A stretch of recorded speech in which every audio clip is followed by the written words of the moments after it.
Hey everybody, welcome back to another episode of the Impossible Podcast. Today's guest is Adam Dunlap.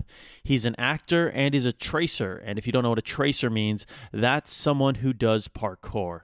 You've probably seen parkour all over the place on YouTube, and it's pretty badass. And Adam was one of the first people to ever get into parkour and actually trained with David Belle, who's the founder of the movement. I get to talk to him about everything from how he found out about parkour early on in 2005, 2006, to how he's grown his practice and actually grown a business out of the entire movement. It's a great interview. Love talking to him about finding opportunities and being in the right place and putting yourself in the right place in the right time. But before we get into that, I got a few housekeeping announcements. First of all, if you're an athlete or you're doing parkour and you're running all over the place, it's really easy to get hurt, and you need to be taking care of yourself and your body. So you need to check out MoveWellApp.com, MoveWellApp.com. It's 10-minute mobility routines designed to help you get stronger, get faster, move well, and get injured less. I built it for myself after a pretty big injury, and it was the one thing that helped me nurse myself back to health and get stronger and stay strong once I actually got healthy. It's 10-minute mobility routines. It's just 10 minutes. It takes the pain out of doing mobility work, and it's super simple to get started. You can check it out at MoveWellApp.com and download it for your phone. Also, I haven't mentioned it in a couple of weeks, but startablog.com is still going strong. We are helping 10,000 people start a blog. Starting a blog was the single most impactful thing I've done in my career to help me start becoming a better writer, formulating stories, learning how to write, and actually just get online and realize what this whole internet thing is about. I know it can be intimidating, so we are helping 10,000 people set up a blog on startablog.com. It's a completely free setup, and you get $300 worth of bonuses just for signing up. So check out startablog.com and sign up for your free blog, and we'll usually get those situated for you in 48 to 72 hours. So check it out, startablog.com, and start a blog today and start living a better story with your life. Also, what would I be doing if I didn't mention Impossible Gear? If you're lining something on your impossible list to go out and do, check out impossiblegear.com and get some great gear to wear for your next Impossible challenge. The Impossible shirt is the best seller, but as I've been talking about the last couple of weeks, we have a sweat-activated Impossible shirt, which is just available for pre-order for a few more days. It's a normal shirt. It looks like a normal shirt, but when you sweat, when you put in the work, when you push your limits, you sweat, and the sweat activates the Impossible logo. The Impossible logo shows up, and that's how you know you can go home, because you've done the work, you've put in the work, and you've pushed your limits. So check it out, sweat-activated Impossible gear, our normal Impossible gear as well, and we've got a lot of other stuff coming up as well. All right, guys, that's it for announcements. Let's get into my interview with Adam Dunlap.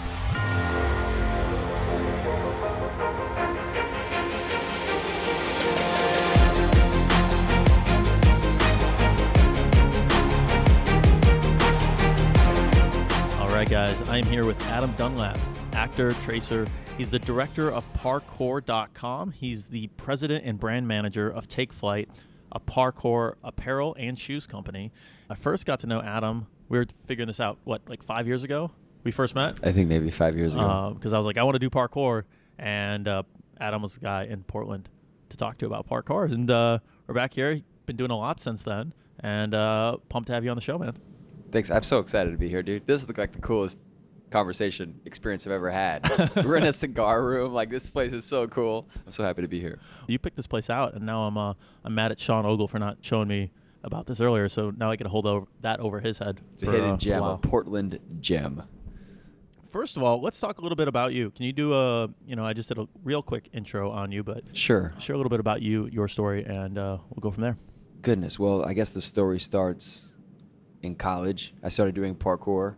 I graduated college and always had this idea to be an actor or a model or be in film or television productions in some way, mostly film really. And I didn't really know what I wanted to do, but I knew I had this talent now where I was doing parkour and nobody else was doing it. And I felt like maybe that was my in to that world. So long story short, I got represented by a modeling agency and kind of started what I called pursuing parkour. But the whole idea was to pursue parkour to get into like television and movies. Like that was the idea. So anyway, that led me down a path where I started a parkour gym. And then later that year, I started a parkour clothing company, which morphed into a shoe company. In 2011, I sold the gym and moved to France to work with the founder of parkour, David Belle. Spent 2 years working with him, or about 3 years working with him, but 2 years in France. And then since then, I've been back running the clothing, now shoe company. And then also amidst in that too, I also started acting. I kind of figured, it's another long story, but I was able to get into acting the way I wanted to originally. So now I'm pursuing that as well. Okay. So with parkour, how did you even find out about parkour? Well, nobody knew what it was. I mean, I found it in 2016, and back then, I mean, there might have been 2016. 2006. Sorry, 2006, dude. Found it like 12 years ago. Goodness. But back then, there must have been. If there was 1,000 people in the United States doing it back then, I'd be shocked. There's no way there was 1,000 people doing it. Maybe like 400 people or something. Maybe. So what had happened was, I think a few years before, Ripley's Believe It or Not had done some type of feature on this Yamakasi group in France that jumped over stuff.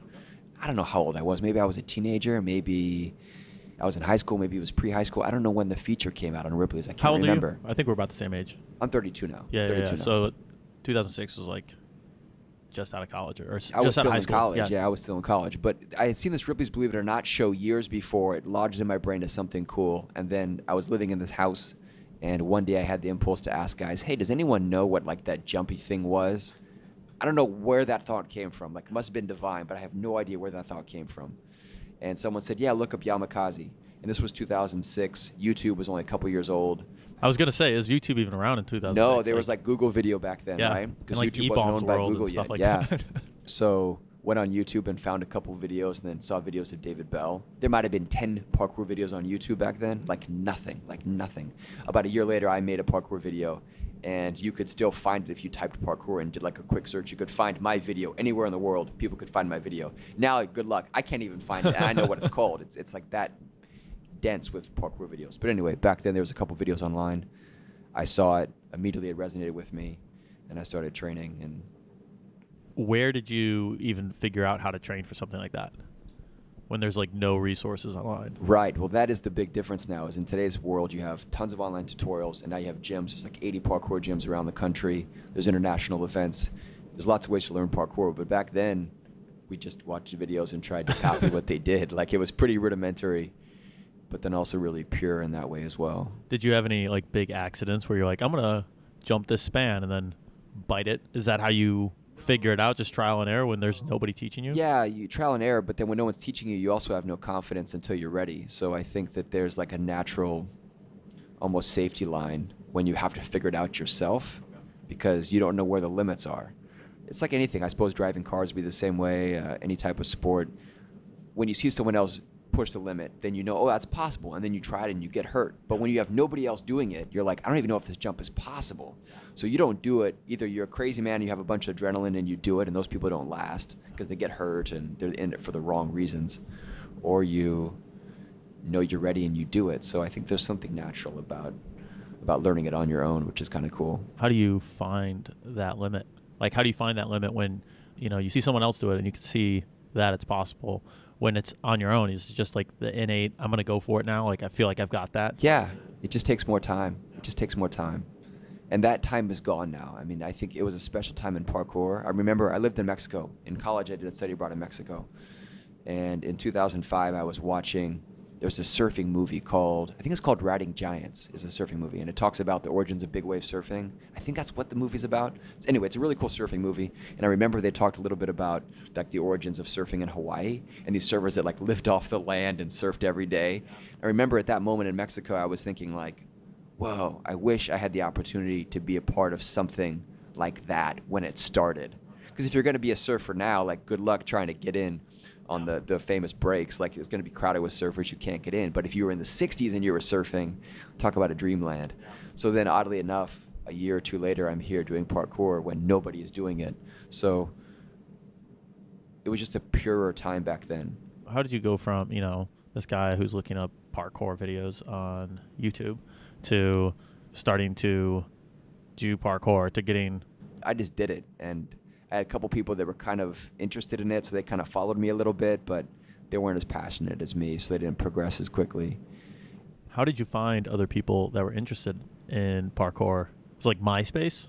No, I never looked, man. Oh. And that's one thing that led to a lot of rifts in the parkour world later, because there was a time there where I was by far the most controversial figure in the parkour world, internationally, like a controversial, hated, loved figure, like crazy, crazy, crazy, like Donald Trump level. But in the parkour world, there was a time, and the thing was I never searched anybody out, I just did it. And I think that came from a purity. People saw that as like a selfishness and a pride, but they just misinterpreted it. It was, I'm doing this for me, and so I don't need other people to do it with me. I went to the gymnastics club at Oregon State. I joined the club, the gymnastics club. And then there was a guy named Brian Morrison, who's still a friend of mine. He actually was an employee of mine for a while. And he was interested in what I was doing. And so he became the closest thing I've ever had to a training partner would be Brian Morrison. So he kind of found me and saw what I was doing and liked it. But I never searched anybody out. I never tried to find training partners, except for David Belle. I pursued training with him because he was my idol. But besides him, I just did it for myself. So how does that happen, where you go from watching David in one of the 10 videos on YouTube about parkour to actually going to France and actually getting to work with him? Right. Well, like most things, everything's like, it's baby steps, right? And recently I've been following this idea. Well, I've had this idea for about 5 years, but recently I've been following a different kind of a tweaked version of it. The idea is that anything that excites you, you follow it. I've tried to plan my life, and it just doesn't work when I plan it. What works is when something interests me, and I kind of open the door and see what happens. Something else interests me, and I open the door and see what happens. I call it following your excitement.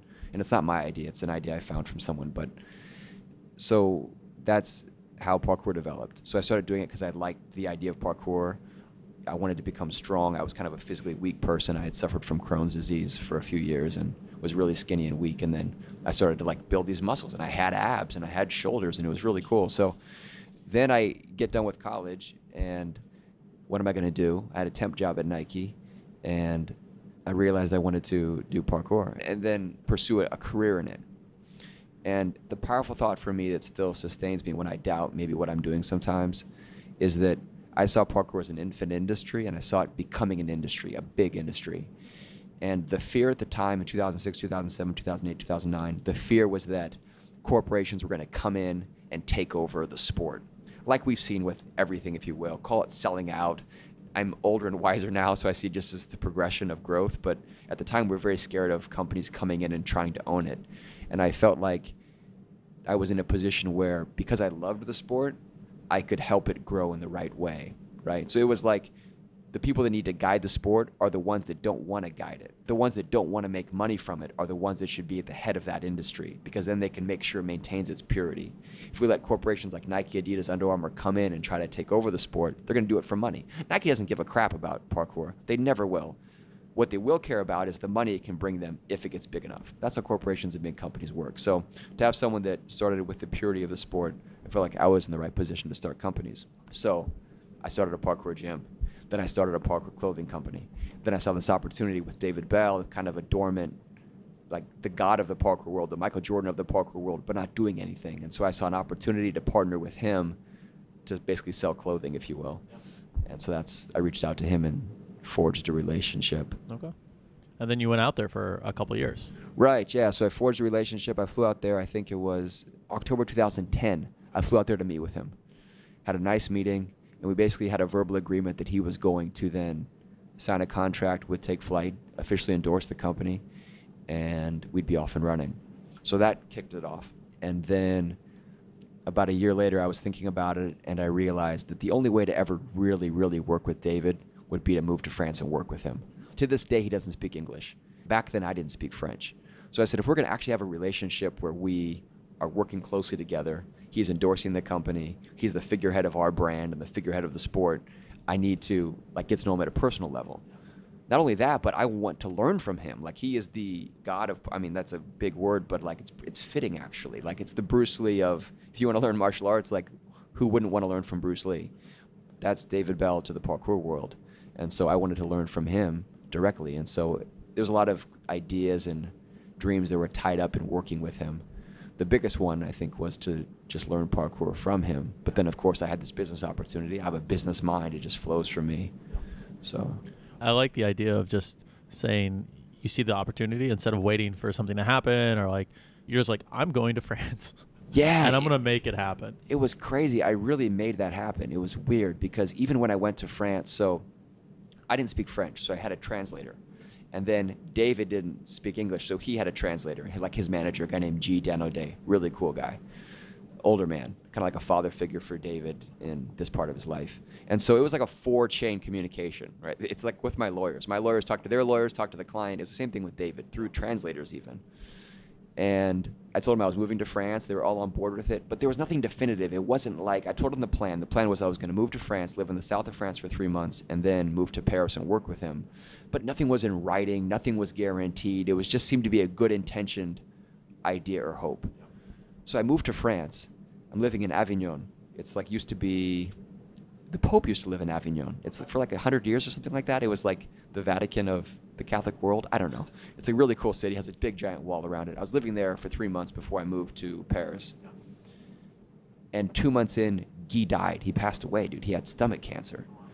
I went to his funeral, and it was really sad. And I had met him that one time I went in October, but I didn't know him besides our emails. But that was the link to David. That was the link. And so when Guy passed away, I was like, oh, crap. I don't know what's going to happen. So I had written a couple messages to David, but he wasn't on social media. So I moved to Paris hoping I would somehow run into him or find him or convince him to meet me. It was like starting from ground zero. The connection, the trust was completely lost. But I had a vision and a plan, and I had conviction, and so I moved ahead. And through random friends that we met, it was crazy how we ended up meeting up, and then we became friends. Does that make sense? I give super long-winded answers. No, it's good. The story is interesting, and a lot of times people always want to wait for the perfect plan to fall into place, and then you realize you have to show up in country, things fall through, and you figure out how to make it happen. Dude, yeah, I went to a country, I didn't speak the language, and my translator wasn't there, and our connection was gone. You have to make stuff happen in life. Like, this is what I've realized more so recently than ever before in my life, is that nobody cares about you. Nobody. Maybe your mom. And you know what? She cares enough about you to make you dinner and give you a hug. But that's it. Nobody gives a crap about who you are or what you're doing in life until you become somebody, until you have something they want. You have to forge your way. And a couple people in life maybe got lucky. Maybe a talent scout saw them. Maybe they inherited a bunch of money. Who knows? They fell into the right place. They wrote a song and it became famous. But most people in life, we're all nobodies until you make something of yourself. You have to forge yourself into somebody. No one's going to do it for you, ever, ever. Even if you get to the top, no one gives a crap about you. You could be in the NBA and guess what? You break your leg? Well, on to the next guy, fill your spot. Nobody cares about you. They don't. So you have to always forge yourself, always move ahead and make something for your life. It's kind of like cold water on your head, also like enlightening, if you will. Like, lessons I've learned is nobody's coming to save you and everything's your fault. When you realize that, like, people want to make up stories about, like, oh, if, someone else is going to swoop in and make this happen. And when you realize that nobody's coming, everything's your fault, it's a little sobering at first, but then you realize it's also on you to make it all happen. And when you realize that you have the power to go after whatever it is you want, like, who's stopping you from moving to France? No one. Nobody cares about you, but that means nobody's going to stop you from going after the thing that you want either. That's empowering, and then you're like, hey, I'm just going to go do that thing instead of waiting around for someone else to care about this more than I am. I love that idea. In fact, that was the exact epiphany I had, I want to say, 2 years ago or 3 years ago. Word for word, it was, no one's going to save you, Adam. Nobody. Right? And I have my fingers in the pie. I mean, I got some irons in the fire. Like, I swear to you, I'm one call away from being a millionaire. And I've been that way for like 5 years now. And I realized, you can't wait for that phone call. Nobody is going to save you. It was those exact words that I might have even posted it on my Instagram or something. So that's really powerful. And then I had never really thought of this one. I'll have to process it. Your idea of it's all your fault. I'll have to think about that one. But it's definitely a good direction. You take responsibility for who you are and where you are in life. Because if you don't, then you'll never get anywhere. Well, if it's all your fault, then even if it's not your fault, if you act like it's your fault, then at least you have the power to change it, versus if you constantly worry about it being someone else's fault or they did this or they did that. You can't do anything about that. Even if it's not your fault and you act like it's your fault, then you at least give yourself power to change something. Man, that's so true. It's like, as a business owner, there's been so many times when somebody just messed up and it wasn't me. And there's been times where it was like, I know it wasn't me. Like, I did everything humanly possible to make sure this person knew their job, and they still effed it up. And then at the end of the day, you sit in your office late at night and you're thinking about it, and the only solution is, I have to be better. That's the only solution. Because yeah, this person messed up, but it doesn't matter. It doesn't matter. It doesn't matter. At the end of the day, it doesn't matter. It happened, and I'm responsible, and I'm the owner, or I'm the visionary, or whatever. I'm the dreamer. You have to take responsibility, even when objectively, it clearly wasn't your fault. It's still your fault. Yep. It doesn't matter. It just doesn't matter. That's awesome. So you end up in Paris. You're out of a translator. You're rebuilding your connections from scratch. I don't know how much you want to get into it, but like, where did that relationship with David go? And then what did that mean for you and like your next projects that you were working on? So I was in France for 3 months, and I pretty much learned French in 3 months with Rosetta Stone and a couple kind of friends that I met. People that I consider friends now, but at the time were pretty much acquaintances. So I pretty much learned French. And then for some reason, I was always able to understand David. So like to this day, if I watch a news telecast in French, I don't know, maybe I'll pick up 40%, maybe 50%. Depends on the topic, obviously. But with David, I understand everything he says. Like 95% of what he says, I get. So something, I don't know if there's a connection or he just speaks so simply. You're just paying attention extra hard, you know? Yeah, or he talks about the things that I care about. So it's the verbiage and the language. And I never had a French teacher, but if I ever did, it would be David, because I would talk to him for hours. So I'm used to his voice in the same way a kid's used to their mother's voice or something.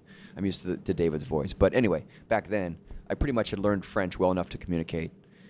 And I had met a couple people at Guy's funeral. And then one day I'm training in Lys. So the parkour is from a city called Lys. Lys and Evry, but usually we say Lys. And every Coucarons, it's like 10 miles, 12 miles from Paris proper. So I found an apartment in Evry and was training in Lys one day, and I ran across those two people, Jonathan and Alexander, that I had met at the funeral, that had been kind of David's acquaintances. I ran across them one day in Lys randomly, and then they were going to hang out with David, so they said, oh yeah, come along, or something like that. So then I think we went out to Paris and had dinner one night, and then after that, David and I just became friends. It was like an instant match. And I think he trusted me. At that point, I wasn't a brand new person. David doesn't let people into his inner circle, but because of the trust we had built through Guy, his name's Guy, but in French it's Guy, he trusted me and we just became friends. So. And you were there for 2 years? Yeah, I was there on and off. So I say that I was in France for 2 years, but it was actually 15 months, like 15 months in a week, I think. My initial stay was 10 months, 3 months in the south of France, 7 in Paris. I think I came back for 3 months. Then I went back for 6 weeks. Then I came back for 6 weeks. Then I went back for 3 months. So it was like that. So I was going to ask how you figured out the visa stuff and everything like that. Oh, yeah, that's a crazy story. So I got a visa, went to the French embassy in San Francisco and got a visa. Séjour visa, like a long stay visa. It lasts a year. So at the end of a year, or at the end of my 10-month stay, when I was going back home, I realized I needed to renew this visa. Now, you don't have to. In France and America, we're friends. So you can go there for 3 months, come back to the States for a day, and go back for 3 months. If you want to spend $1,000 on travel, then you just could fly round trip every 3 months and never need a visa to be in France. Now, you can't work in France, but you can live in France, it's no problem. And even if you didn't have a visa, the French police don't care. The French police are super cool. Everyone respects Americans, especially if you speak French and you're cool. The French people are amazing people. I never had a problem. They were never rude to me. So you don't really need a visa. But I didn't know what my future held in France. And I built this relationship with David that obviously had a lot of potential business-wise. And then as much as me, he's a brother to me. So it's family-wise. So I want to have as much flexibility as I can to come back to France. So long story short, I go to renew my visa. I spend, I think, 8 hours at the mairie, je pense. I think that's how you say it. In every city in France, they have like a mairie. I think that's how you say it. Forgive me, French people. I could be wrong. It's like the DMV of France, but it does everything that's governmental in that city. So I spent like 8 hours there waiting through 3 different lines. Like you wait in a line to get a number in France, which then puts you in another line where you get a number to go in another line. So 8 hours later, I get to the counter. I give her my paperwork. I wasn't there 2 minutes. I said, I'd like to renew my visa. She looks at my paperwork and she says, sorry, we can't renew it. You're not here legally. I said, what are you talking about? I have a visa. And she goes, well, when you came in to France, you were supposed to call this number and verify your health insurance, and you didn't do that. So this expired and you weren't here legally. And I said, what are you talking about? I've been paying health insurance through the agency or whatever. And they said, yeah, but you didn't report it to the government. some pedantic bureaucracy, French level red tape. And so they wouldn't let me renew the visa. So that was life, I guess. So what happened from there? You just had a bounce? I mean, then 2 days later, I came home. And then I was here for 3 months. And then, like I said, I went back for 6 weeks and I came back. And then I went back for 3 months and came back. So then you wrap up your time in France and you come back here? yeah, well, after the 2-year span, pretty much, yeah. It really ended. So I moved out there in March 2011. And then it was my last trip there to see David was February 2013. So What did you come back to the States hoping to do? oh man, we had so much going on. The idea was to grow TKFLT. So TKFLT was growing at a phenomenal rate.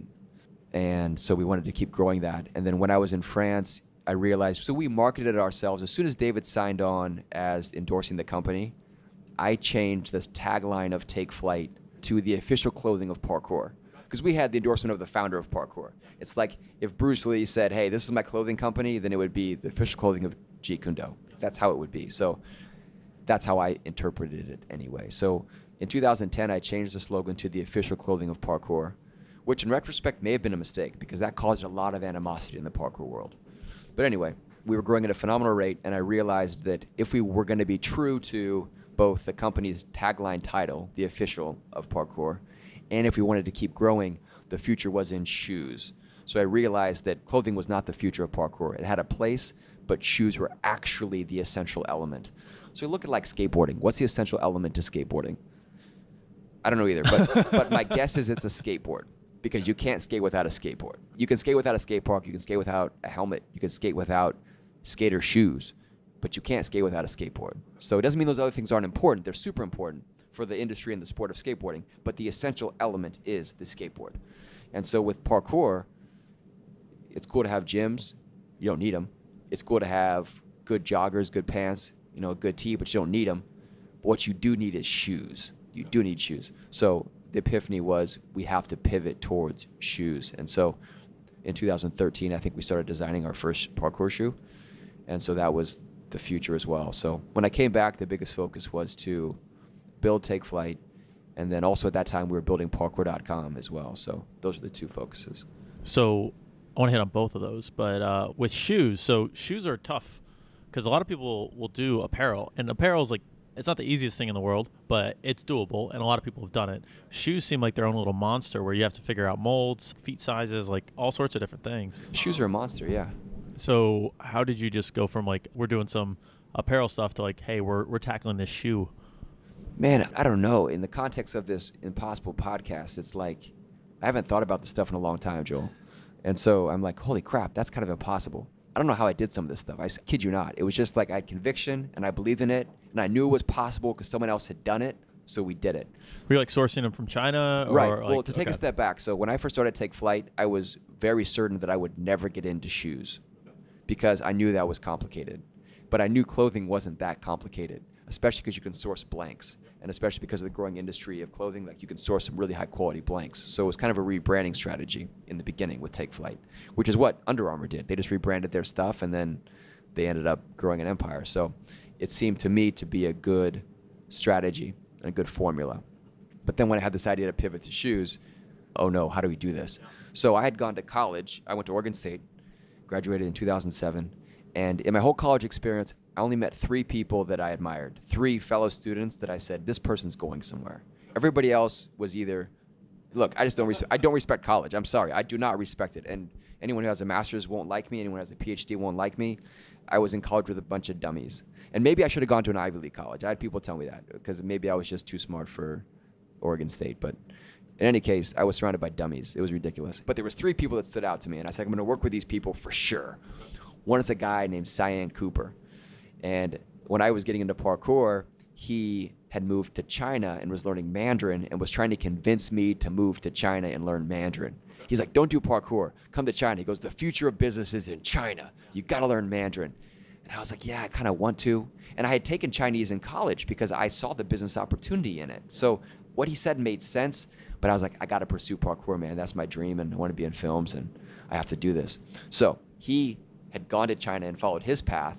and he had started a shoe sourcing company. So I was like, this is perfect, because one of 3 people that I admired, that I saw potential in, is now doing something awesome as well. I want to make shoes. He's my go-to guy. I trust him. He's a good businessman and extremely intelligent.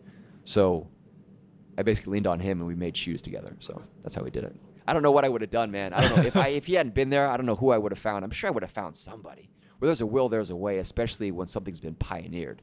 If you're pioneering something that's never been done before, I wish you luck, and I hope you get there, but that's crazy. But it's like we're making shoes. Like, people have been making shoes for thousands of years. Like, we're not reinventing the wheel. We're just making shoes. You're in Portland, of all places, so, like, there's people who know how to make shoes This here. is the shoe industry, man, of the capital of the world of athletic shoes, and Nike's here. Adidas moved here to be close to Nike. Under Armour has moved here now. If there's one place, it's like all the industry knowledge is here. So it was a place to be, but it worked out. So do you think about that much, like the fact that you put yourself in play? Maybe you didn't choose Portland, but when you saw parkour was happening in France, you got to France and you got there physically. And then back here, you're like, maybe you could start a shoe company in Atlanta or Dallas or someplace random like that. But being here, is that helpful? Have you thought about that, or is it just like I never a happy thought about coincidence? That. I think it's a happy coincidence. The only thing that might be more than coincidence is kind of a bigger vision of how Nike influenced my thinking in life. So obviously, a lot of the branding of Take Flight, it's very similar in a lot of ways to Nike and brand Jordan, because those are the brands I grew up with. So naturally, like, what's in my subconscious, what's in my style is what I saw growing up, and or what resonated with me. That was Nike and brand Jordan. So perhaps there was some overlap there that inspired me or gave me confidence, but that might be a bit of a reach. If nothing else, I could definitely say the style of Take Flight is influenced very much by Nike's style and brand Jordan style.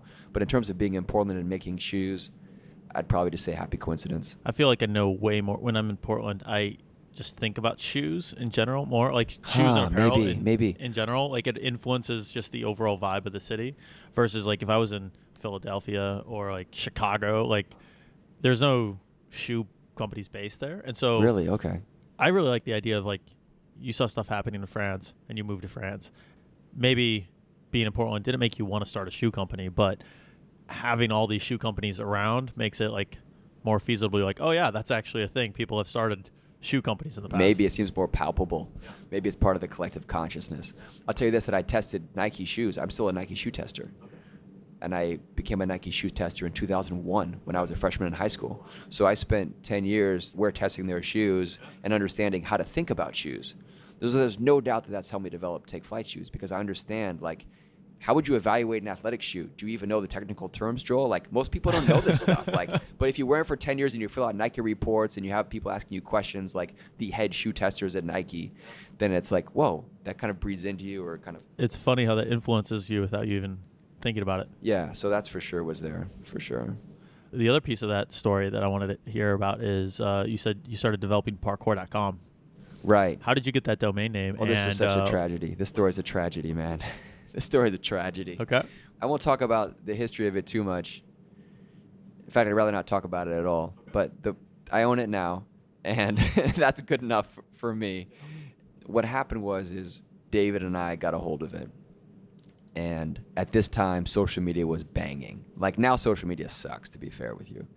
Compared to what it used to be, it's still a great thing, but it used to be the Wild West and anyone could make it on social media. Now they got Facebook went corporate, they got their algorithms, and it's a mess, man. So I built the Take Flight social media to 80,000.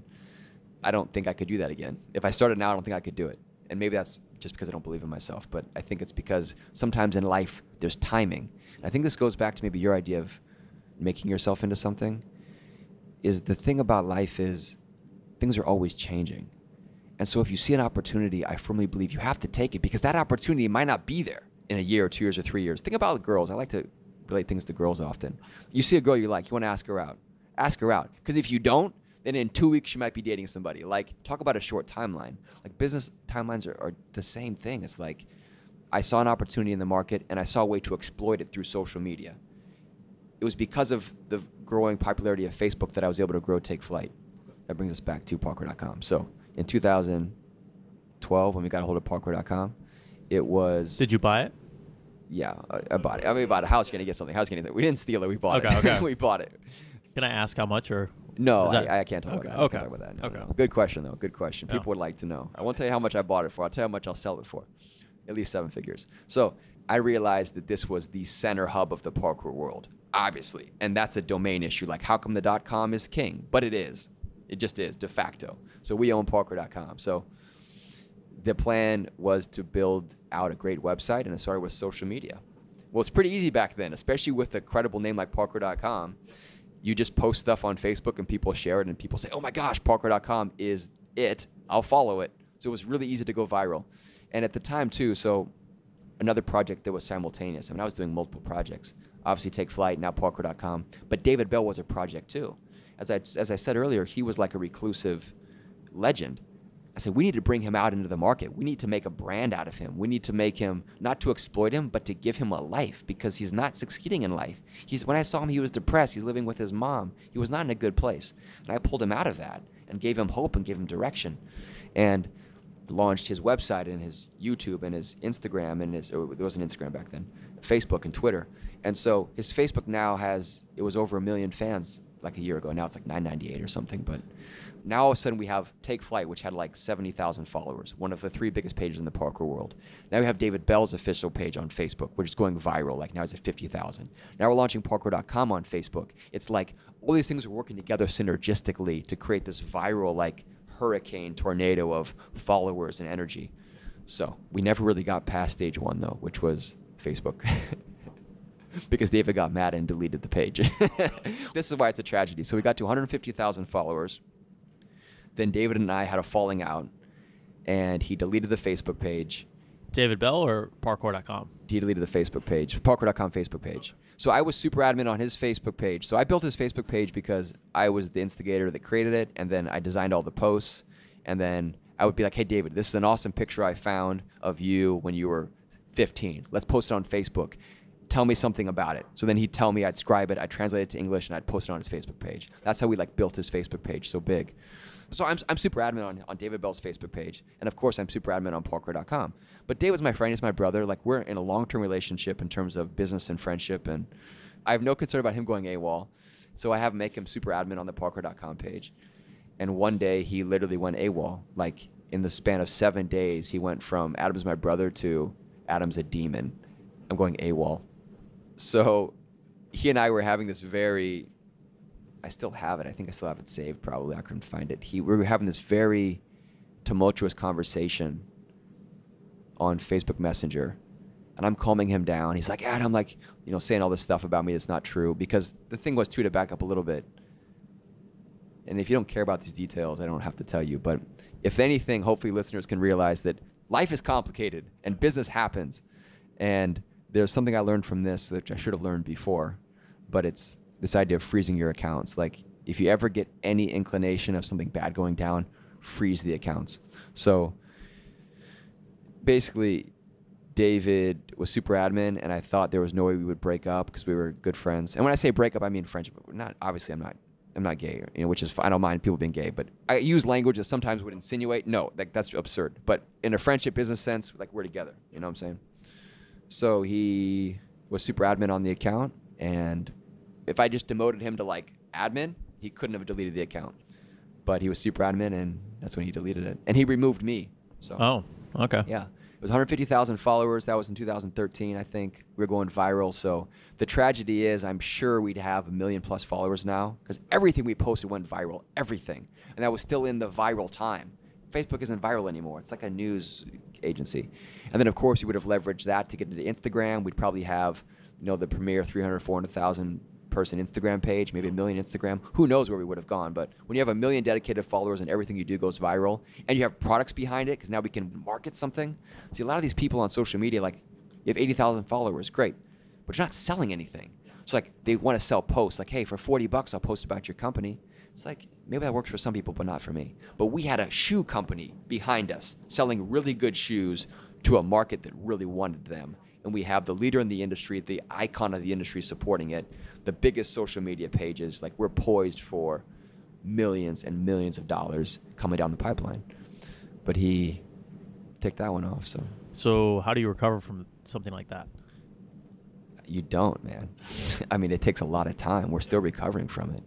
The Instagram, we had to restart, and some other things happened along the way, which are too complicated to explain in a podcast like this. But we now have a 40,000 person Instagram page. Facebook is 20,000. No one really cares about it too much.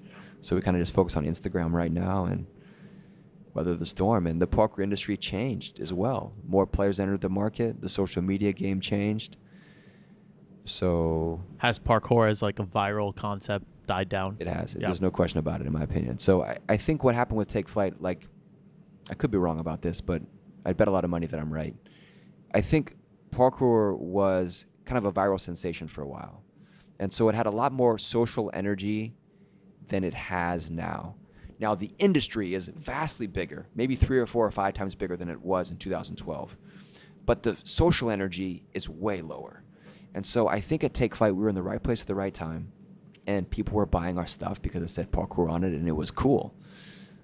But now the industry has settled into more of a stable place where people follow brands and they follow influencers and they listen to what their instructors say. So it's a much slower industry now. And so that's really changed our ability to sell products. So we were really able to, I think, to push product back then. And now we at least haven't found a way to push product. We have to like just do a good job marketing now. Just make really good shoes. Just make really good shoes, yeah. And form really good relationships. And we just have to behave differently. So how do you recover from that? That alone wasn't crushing because you just start again. But then the industry changed, which was crushing. So Take Flight went from this crazy exponential growth curve to an exponential opposite curve.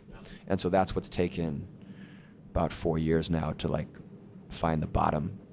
With parkour.com though, like you still have some assets. Like you still have like things that you can use to grow. How so?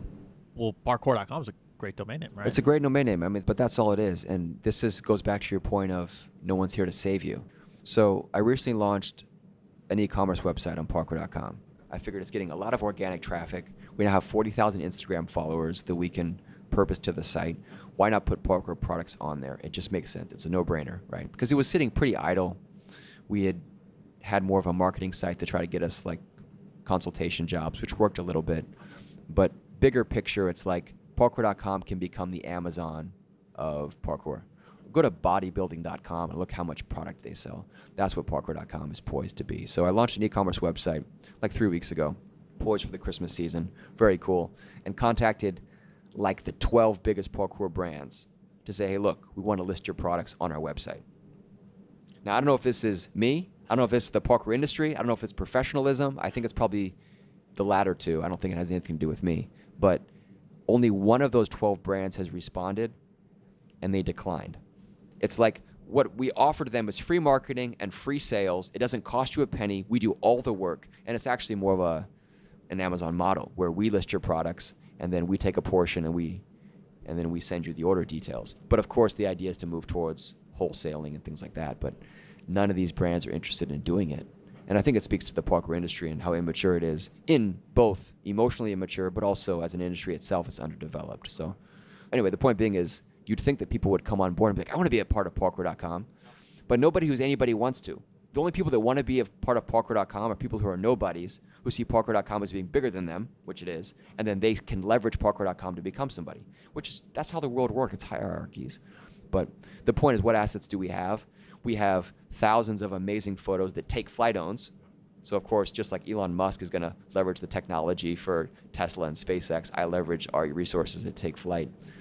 Have you thought about merging that instead of just like doing an Amazon type thing on it, just using that as like a e-commerce portal for Take Flight? Well, all the products right now on parkour.com are Take Flight products. So in some ways it's that thing, but I just see them being separate entities in the bigger vision. So Take Flight can exist itself as a brand. I don't see even Take Flight being the #1 selling brand on parkour.com. There are some great brands out there that have better followings, that make better products, like better clothing products than Take Flight. It's a different market, so they're better in the sense that they are higher quality, but they cost more. So I think Take Flight is the best value proposition in the parkour world by far. No one even comes close to our value proposition. But if you want a higher quality product and you're willing to spend $80 for a sweatshirt, then there's companies that do that in the parkour world. So I don't even see Take Flight being the #1 selling brand on parkour.com. It's just one of the multitudes of the brands that create an awesome industry. It just so happens to be the one brand that's willing to work with parkour.com. Yeah. So That's cool. Does that make sense? Yeah, no, it does. With that, I'm curious how you manage all the different projects you have going on, because, if they were all one rolled up entity, like parkour.com was Take Flight, was the gym, was all this other stuff, was, if you rolled it all together, it'd be one thing. But having them separated, how do you manage that personally? And then like attention and energy wise, like how do you split that up between, the multiple things you're working on? Sure. Now we're getting into some good ideas. There's energy wise, there's financial management, then you could say energy management. Creative management might be the most important, which relates to energy, because what I've noticed in life, being an actor now too, and running Take Flight, and running parkour.com, and being an athlete, it's like, how do you transition between all those mediums? Because if I was focused on one thing, I'd be way more creative, way more powerful, but I disperse my energy. And the question is, I've asked this many times over the years, has that been worth it? Am I scared to commit to one thing? Is it because I'm just so talented? Is it just because I'm so creative? I don't know what the answer is yet. I'm still trying to sort through it. But I will say it's much more difficult to try to be creatively innovative in 4 different industries, or 3 rather, because I just trained. I'm not innovating. But I try to innovate as an actor. I try to innovate with parkour.com. I try to innovate with Take Flight. How do you innovate in 3 different platforms? And that's very tricky. The other question I was going to ask is, how much are you still training as a Traceur? Right. So I don't train as a Traceur too much. So the thing that got me into parkour that really inspired me was how physically fit David Belle was. The thing was, as I said, I was diagnosed with Crohn's disease in 2004. And when I was diagnosed, I was like 5'10", 105 pounds. I was dying. Like my body was shutting down. So I had always been really skinny. I had lifted weights. I was the type of guy at school that would be at the gym on Friday night. Everyone else would be at a frat party, and I'd be lifting weights in the gym or shooting hoops. Like I was that type of dedication my whole life, and I still am that way. I was at, what is it, like 1 o'clock right now, 2 o'clock? I was in my office till 6 a.m. yesterday, or 5:30 rather, building a new website. So I've always had that type of dedication, but the muscle was never there. And so what inspired me about David Belle was he was doing something that seemed fun, that he enjoyed, and he had built this incredible like dynamic strength and flexibility. And I said, whoa, I feel like that's going to do the same thing for me. So what really got me into parkour wasn't this idea of freedom and jumping, which a lot of kids now find in the parkour gyms and tricking and gymnastics and such. But I found the warrior spirit of parkour is what appealed to me. Being strong mentally and physically, overcoming your limits, those ideas. And it's completely different energy. The parkour energy now is completely different than it was 10 years ago, completely different. It used to be a warrior energy, and now it's a kind of a social media, fun, technical energy.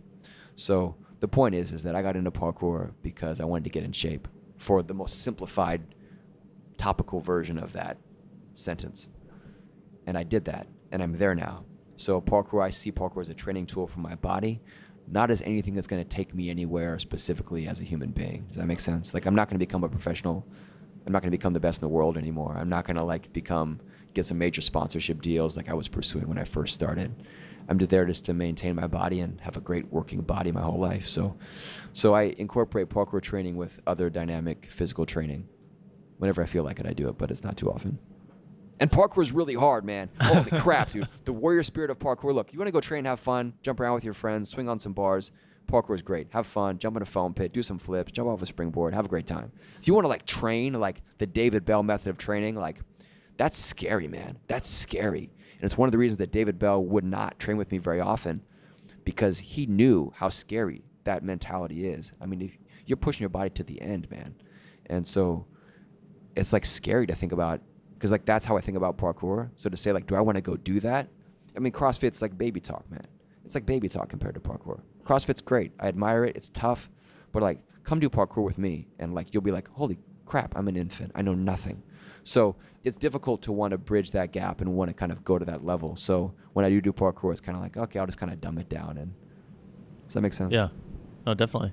So with the 3 different things you mentioned, splitting your energy and splitting your time and focus and finances. So I've done that a little bit. I've got Impossible as a business, and then I've got this paleo, keto, low carb nutrition business. And then I have this movement and mobility app. And before I was even doing more stuff, and I was launching small websites that are interesting here, over there, like scratching little itches and be like, I just want to make stuff. I'm used to making stuff. And so at one point, I think I had like 5 or 6 different websites. I was just like, I can't can't keep doing this. Like, this is just too many things, Joel. You got to like pick a couple. And so I consolidated a bunch of them, and then I keep consolidating. I'm continuing to consolidate. And basically right now, the split is going to be basically between Impossible and the Paleo Nutrition Company. And the nutrition company is pretty much self-sustainable at this point. So I'm moving from an operator standpoint to an owner standpoint, which is its own discussion. But I feel like I'm finally getting to the point where I like slimmed down my actual focuses to the point where it's like, okay, I have my businesses. I have 2 businesses, and I'm going to be training, working out. Like, my goals for the next 6 months are like really get after the business, really get after working out, and like get back into the shape that I really want to be after. And then instead of splitting my focus in all these different ways, and it's funny because everybody always says this. Everybody always says like, oh, every time you split your focus away, you like dilute your energy. And I'm like, yeah, for you, for someone else, but not for me, right? But I found it's been super helpful. But it is one of those things that's like, how do you satisfy your curiosity to try a bunch of different things and do a bunch of different things and know that you can actually do things really well in a couple of different areas, but just the fact of eventually you can't do an infinite amount of things, you know? Yeah, man. There's so much truth there. I mean, you're speaking my language, dude. The analogy I thought of when I was younger was it's like wheat. You're like taking as much wheat as you can into your arms. But then as you become stronger, you can compress it more so you can grab more. And you can keep grabbing more and more wheat. But there's limits. And there's a lot of financial limits because I don't think there'd be any limits for me if I had the finances to hire the right people. Elon Musk is superhuman, but I think I'm capable of that type of multi-business owner, director level thinking. Like, I think I'm that gifted of a person to be able to do that. But Elon Musk couldn't do it if he didn't have the money to hire people, right? So there's those elements involved. So that's where you reach your limitations because there are only so many hours in a day. And I agree with you about the dilution. I don't see a dilution of it. I kind of do, though. Like I said, if I was focused on one thing in life, if I ever get to be an actor the way I want to be an actor, then I will drop everything. And you're going to see something you've never seen before in Adam because being able to put all my creative energy into one thing is going to be, I know, so powerful it'll be insane. But so there's some dilution, but at the same time, like, you're engaging different parts of your brain at different times, and you're learning and you're growing. And the ideas also, like, ideas don't come from nowhere. Ideas come from other ideas. And so you're like cross-pollinating your brain. I was about to use those words. So yeah, that's... Yeah, different strokes, but everyone's different. So for some people, they can't focus on multiple things. You know, I started a parkour gym, and I started it alone. Then I started a clothing company that became a shoe company, and I started it alone. In the parkour world today, usually about 5 people will start a gym together. You get like 5 tracers and an investor. I have a friend. He has 4 friends and an investor that started a parkour gym. And that's all they do. And I go, okay, I started a parkour gym alone before anyone knew what it was. And I started a shoe company, and I moved to France. It's like you just realize that there's people that have different intellectual potentials and different creative potentials. So you're one of those people that can do more than most people. I think part of the dilution is not necessarily from like doing a job worse, but it's more like I always find the switching costs. It's just like going from one mode of thinking to another mode of thinking. And so if I'm operating as an owner in multiple situations, the cross-pollination of ideas is actually really useful because you're like, oh, I'm doing something this, I'm engaging my brain in this way in this type of business, and I'm kind of doing the same role in this business, but it's on a different topic. And so that's been really useful. What I found is really tasking is switching between different roles within the companies. So like going from operating and managing in a company to owning something in another one, and then you're doing different types of work that require different types of energy versus like Elon Musk, he's operating as the director of all these businesses, so he's the visionary there, and then he does some engineering work. He does some like talking about rockets or talking about like how design specifications do it, but then he hands it all off to his design engineer. He's not welding stuff, you know, like he's not having to switch between 5 different types of roles. He's just switching between different topics that he's looking at. And I found, because I'm the same way, where I almost thrive on having different topics or different things to think about, because you get the cross-pollination of ideas, you get multiple things to work on, and it almost helps you come up with better ideas down the road than if you're just in the hole with one idea all the time. But what I found is the role switching is sometimes the more tasking thing that dilutes more of my energy than just having a different business completely. It's the task switching. It's like, as an actor, the way I see it is you're changing like your brain wave patterns when you become a different character. And when you're changing between tasks, you have to change that wave pattern. You have to change how you're thinking, what you're thinking about. And so I find that as well to be very difficult. And it's something that you can get better at for sure. But it's incredibly taxing to spend 2 hours doing social media stuff. And then you switch to like financial analysis. Then you switch to, for me, character analysis and emotional availability. And then you switch to training at the gym. And then you come back to the office and now you're doing customer service emails maybe, or something pedantic that you hate. You know, I mean, it's like things like that are kind of, it's draining at a level that I don't think, maybe moms understand it. But I guarantee being a mom's a lot harder than what I do. And Elon Musk, by the way, in his defense, I think for a while he said like 80% of his time at Tesla was engineering or something like that. Yeah, he was like sleeping there for a long time. I don't know what he does, but I get the feeling that he does do that switching as well, from directorial stuff to actual engineering to overseeing the production lines and whatever. So yeah, he's a special human for sure that we all aspire to be like. He might not be human. We're not sure. No one's sure. That's pretty cool. Yeah, it's pretty cool. I like Elon a lot. Big fan. What's next up for you then? Are you where's the focus going to be shifting, and what are you really excited about coming up? I've always followed opportunity, and I've tried to sort through that, especially recently, am I more interested in opportunity or am I more interested in specific things? And I think I realized that at the core, I'm an artist. I'm an artist that just so happens to be really good with numbers and has really good vision. Well, most people can't do both. Like my dad, when I was growing up, he was a carpenter. He made wooden boats. They were really cool. And he would go to all these trade shows and he would say, Adam, there's two things you'd find. You'd find really great artisans who made amazing products that were poor, but like the most amazing things you've ever seen. And then you'd have people that kind of made okay stuff, but they were good businessmen and they had a lot of money. You just, for some reason, I don't know if it's how the brain separates, how it works, but you don't see many people that have creativity and have like a strong intellectual or mathematical potential in their brain. It's like, even as you look at it psychologically, if you listen to some people like Jordan Peterson talks about how personalities manifest in different tasks and different abilities, then you see that there's like more openness. Personalities more creative, right? I think there's some deep reasons that maybe some psychoanalysts would understand, but for some reason there doesn't seem to me to be a lot of people that can do both. But I can. I know I'm one of them that I can. So that's been one of the challenges is, should I just go get a job at Nike? And I have all this amazing experience like managing professional athletes and building sports teams and making shoes. Can I just go become a senior brand manager there and make $100,000 a year, or who knows, however much they pay, like have a nice family, like live a normal life? Or do I want to pursue like my art, if you will? And what speaks to me the most at the core of everything is art.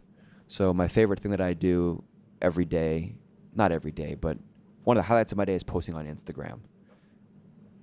Nobody follows me on Instagram, and I'm okay with that. In fact, I think I would probably like it maybe marginally better if nobody followed me, because then it would be the proof that what I'm doing is for myself.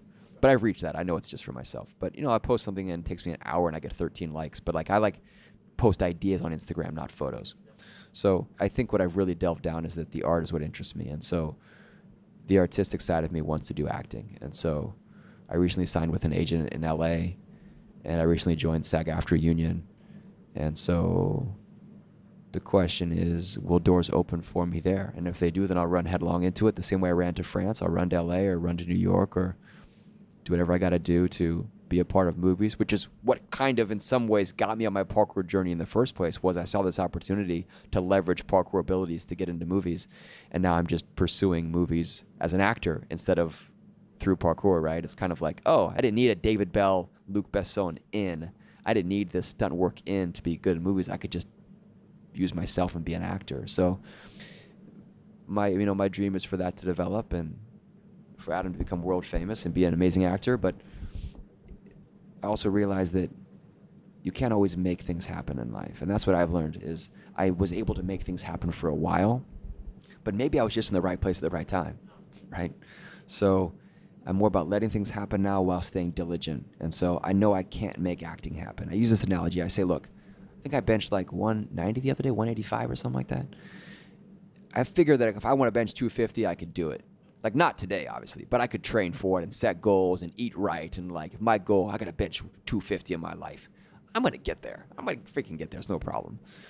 But the levels I want to achieve as an actor, you can't will that upon the world. Like, it has to be the right timing and the right parts and the right people. There's amazing world-class actors out there that never get to the level I want to be at, that want it, that do everything right. We're talking at like the top 100 celebrities in the world. Like, how do you get there? It's like, it has to be some magic formula that includes timing. So I know I can't will, and maybe this is the wrong mindset. Correct me, Joel, if you think it's the wrong mindset, but I don't see myself for some reason as being able to will myself into an actor that's the leading role in $150 million films. I think I can will myself into that, but I'm willing to follow as much as the doors open that allow my artistic ability to flourish. I think there's the pieces. It's like the work. You got to put in the work. You got to be in the right place, and you can control that to some extent. And then there's like the magic, right? So there's a certain level you can get to with the first couple, and then with that last piece, it's they always say certain people are more lucky than others, and like maybe a lot of people are lucky, but they're just never in a place where they can actually take advantage of the opportunity. So you never want to do like survivor's bias where like, oh, this is how I became successful, so this is exactly how you should do it. But there's specific things in each person's journey that's like, if you weren't putting in the work every day, if you weren't training, if you weren't doing the stuff and showing up in the right spots, you could have had that same thing happen and you wouldn't have been ready for it. So it's like, to take a word from Jordan Peterson, it's like the meta stories, right? And so my biggest pet peeve, or one of like the top 3 probably, is business people that are like, it worked for me, it'll work for you. And I'm like, no, because it worked for you because you were the only one doing it, or you saw an opportunity, or the timing's different, or like I said, could I build TKFLT from scratch today? I don't know if I could. I mean, I know I could actually, but it would be a different journey. Timing's different environment. The timing's different and all place. that stuff. But what's the through line? I mean, the through line seemed to be, you got to put in the work. You got to be good at your craft. And then that opens a whole other ideas. Like, I know Prince talked about having longevity in the music industry. I take a lot of wisdom from this. Before he passed away, I saw an interview from him, and he said the key to having longevity in the music industry, he said something like, I'm going to butcher it, but it was something like, be good at everything. Like, understand every element of your craft. So if all you are is a good musician, you're limited. But if you're a good musician and you can write songs, now you have ability. If you're a good musician and you can write songs and you can produce, well, now you're somebody. What if you can perform? What if it's like the more skills you fill out. So like, these are some of like the meta stories of like the through lines of hard work. And then sometimes those just get kind of pinched and twisted to be like, follow me and do what I did. Yeah. Have you listened to Scott Adams on talent stacking? No. He's like, I'm not a great cartoonist. I'm not that funny, but I'm like a decent cartoonist and I'm kind of funny. That's what he attributes his ability for Dilbert to. He's like, I know it makes people tick. I'm kind of funny and I'm like a mediocre drawer, and like that makes like a good comic artist. Fantastic. And so like, I love that. Yeah, for sure. You said with the parkour thing, like you're like, I don't have to do parkour, but like having that parkour ability stacked on top of like an acting stacked on top of, whatever other things that you have. Right, you talent stack it. For me as an actor, you have like a physical ability, right? And you're in shape. And then you understand the business aspects, like you understand what makes movies tick and why they work, so then you can approach the industry from a business standpoint.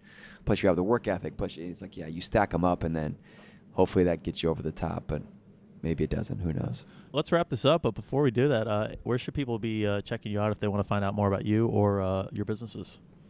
Parkour.com is a growing site, but probably the best thing for Parkour.com is the Instagram. It's dynamic, it's cool, it's entertaining, it'll inspire you, it'll make your day better. So that's Parkour, DOTCOM, Parkour.com on Instagram. If you're looking for some cool clothing, some cool shoes, man, we have some amazing pants. Our new Stealth Ultras are some of the most comfortable shoes you will ever wear. You can buy those at TKFLT.com. That's our kind of urban abbreviation of TKFLT, TKFLT.com. And then if you're looking for Adam's artistic, deep, intense, emotional posts about life, then follow me on Instagram, which is adam.dunlap. I don't recommend it, but you're welcome to. I will put links to all those in the show notes, and we'll make sure people can check them out. So, dude, man, this is good. Thanks for doing this. I appreciate it. This was fun. I wish we had been able to speak more theory than story. We can always do a round 2. Well, I'll tell you, I know we're closing it out, but the last thing would be that the disappointment I had in this was that I was hoping that we could talk more about your life. I brought a story, a sparse story, and you brought wisdom. So I hope next time we could maybe focus on you and hear about the wisdom you've gleaned, and then maybe we can cross-reference that, and that'll be a dynamic conversation. Well, we can get a drink and hash it all out, so it'll be good. We'll solve all the world's problems. Done. Awesome, man. Well, thank you for doing this. I appreciate it. It was great, and let's do it again sometime soon. Thank you. Pleasure to be here. Hey, everybody, that's it for today's show. Thank you so much for listening. If you guys enjoyed the show, please go ahead on over to iTunes, Google Play, Stitcher, Spotify, wherever you're listening to podcasts, and leave us a 5-star review. It's the number one way we can reach more people and have more people find out about Impossible. And if it's not 5 stars, just send me an email. Let me know what I can do better. I'm always working on making the podcast as good as possible for you guys. Also, real quick reminders, check out MoveWellApp.com. MoveWellApp.com, 10-minute mobility routines designed to help you get stronger, be injured less, and start moving well. MoveWellApp.com, check it out. Also, ImpossibleGear.com. Get your Impossible shirt, wear it while doing your next Impossible challenge. Take a photo, send it in, and I'll feature you on the site, on Instagram, all over the place. We love seeing people challenge what they thought was impossible, going out and doing it anyways, and then realizing there's way more on their limit. ImpossibleGear.com. Also, startablog.com, helping 10,000 people start a blog. You can get your blog set up for you for free, plus $300 worth of bonuses. There's no catches here. We're just trying to help people get started blogging. And like I said, blogging was one of the most impactful things I've ever done. So if you want to start thinking clearer, formulating your thoughts better in writing, and actually starting to think about your life like a story, check out startablog.com. We'll help you get set up with a blog, and who knows what you'll do from there. I didn't no idea when I was at UPS and messing around with WordPress that a blog would let me do the things that I've done. So check it out, startablog.com, helping 10,000 people get a free blog set up and get started telling a better story with their life. All right, guys, that is it. If you guys want to stay up to date with everything that's happening, you can follow me at Joel Runyon on Twitter and Instagram, or at ImpossibleHQ on Twitter, Instagram, and Facebook. So that's it for today. But as always, I'll see you here, same time, same place. And until then, keep pushing your limits and do something impossible.